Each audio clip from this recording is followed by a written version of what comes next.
One day, a merchant came to a village bearing an interesting news. He was a man of the world, dressed in fine robes, carrying trinkets and scrolls that gleamed with mystery. "I know the secrets of the universe," he declared. "For a price, I will tell you," he said, facing the villagers who looked at him with confused faces. Among the many faces looking at him was a young lad whose name was Kofi. Kofi had always been the curious one. "Why do the stars stay in the sky?" he would ask his grandmother as they sat outside their mud hut. "Why does the rain fall when it does? Why do we breathe?" Grandmother would smile, her wrinkled face warm and patient, and say, "The answer will come, my child, in due time." And today, it seemed like the time had come. Kofi thought to himself, his heart raced. Here, at last, was someone who could answer every of his questions. So he offered all he had, his goats, his savings, even his most treasured sling. The merchant took it all and handed him a scroll. "This," the man said, "is the answer to everything you seek." Eagerly, Kofi unrolled the scroll, but the words were strange, complicated, and twisted. They spoke of worlds colliding, of existence born from chaos, of truths so tangled they seemed to mock his longing for clarity. Yet the merchant smiled and said, "Do you see how profound it is?" He nodded, though his heart felt heavy. The answers weren't what he had imagined. They didn't bring peace, only confusion. But surely, he thought, if they were this hard to understand, they must be true. However, as days turned to weeks, Kofi grew quiet. The stars no longer seemed wondrous. They were just burning gases. The rain was no longer a blessing. It was mere evaporation. The joy of discovery had faded, replaced with a cold, hollow logic. One evening, as the sun set in the fairy splendor, his grandmother joined him by the backyard. They handed him a loaf of bread and sat beside him. "You seem troubled, my son." Kofi hesitated.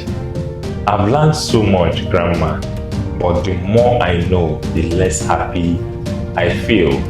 Is this what truth is supposed to be?" Grandmother chuckled softly.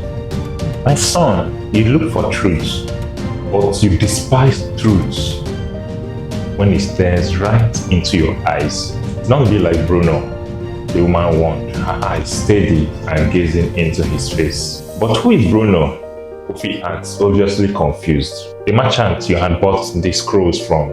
His name is Bruno, my old-time acquaintance, notorious for his appetite for complex subjects and uncharted paths. He dreams, he wakes. He observed the yellow sun on the horizon. He gazed at the alluring stars at nightfall. He sat, he thought. So many questions ran through his mind like 1,000 worms feasting on a carcass. Days turned to weeks and weeks en route to years. His questions lacked answers, or so he thought. Complex and meaningful answers, yes, they were what he sought, at least to persuade his prodigious mind. Yet, his earnest answers are in simple paradigms. Like a gorgeous puppy longing for a warm cuddle, they stared at him each morning, though he hardly noticed. Like an unassuming beggar hoping for a simple penny, they beckoned on him each day, but he dismissed them in hasty swaps. They are way too simple for his phenomenal intellect, and he kept on searching without respite, hoping to find his answers in the most uncommon places.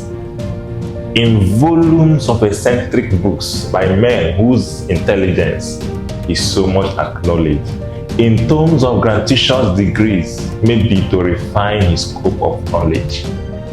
But then, he will search for eternity. Alas, something happened. An impious opinion he stumbled upon, a profanation he finally met, and then his many questions he seemed to answer. His phenomenal intellect it seemed to impress. So with pronounced affection he embraced it. Big Bang is logical. It solved the puzzle of existence. We all came by chance after all, he stated in conclusion. Free thinking is exhilarating. It answered his question of divinity. There is no ultimate being, he began to reason. This theology is inspired. It explains the doctrine of liberty. Nothing is iniquity any longer, he started to profess. Lies upon lies he believed. Heresies upon heresies he got in. While he sought light, he embraced darkness. He pursued intelligent answers based on rational inquiry such that he could make sense of when his mind was made up. But then, he never knew that veritas comes simple and silly.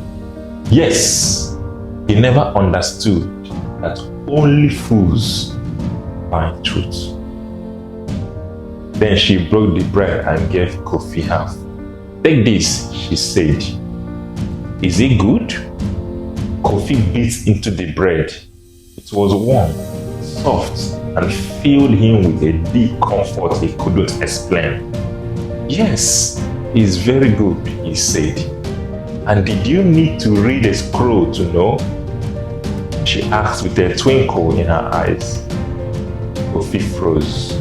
The simplicity of her question struck him like a thunderbolt. The truth he realized was like the bread in his hand, simple, nourishing, and enough. From that day, Kofi's question didn't stop, but his search changed.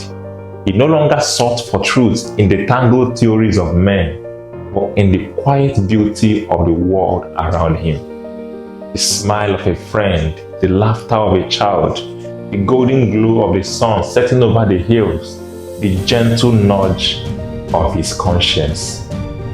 Know this, most times truth isn't loud and complex.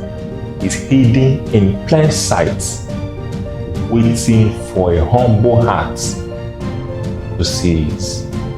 If you must find truth, you must come down from your horse, walk the path of simplicity, and watch truth unveil before your very eyes, because truth only reveals itself to those who have emptied themselves in simplicity.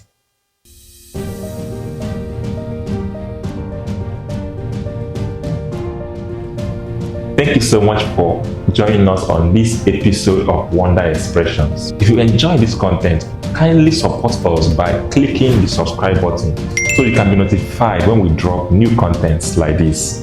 Till I come your way next time, I'm still your Wonder Tribesman and Prosper Pachuku, bringing you the mystery of love. See you in the comments.